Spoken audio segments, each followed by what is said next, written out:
ସମୟ 2:30 ବାଜିଲାଣି। ରାତି 2:30 ଦିନ ନୁହେଁ।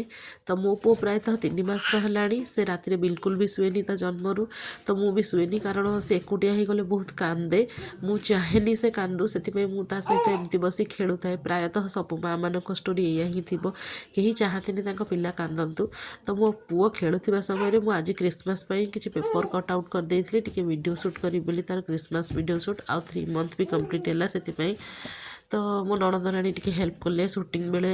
ଆମ ବୋଉ ବି ଟିକେ ହେଲ୍ପ କରିଥିଲେ। ସେ ତାଙ୍କ ନାତିକୁ ବହୁତ ହସଉଥିଲେ।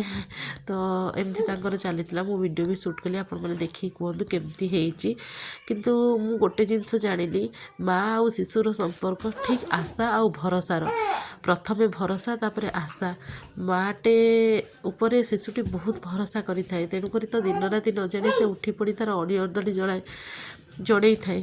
ତ ମାଆ ବି ତାର ସେମିତି ସେବା ଶୁଶ୍ରୂଷା କରି ବଡ଼ କରିଥାଏ। ତାଠୁ କିଛି ଆଶା ରଖିଥାଏ କି ସେ ବି ଯେତେବେଳେ ଶିଶୁ ଅବସ୍ଥାକୁ ଯିବ, ତାର ପିଲା ବି ତାକୁ ଏମିତି ହିଁ ଯତ୍ନ କରିବ।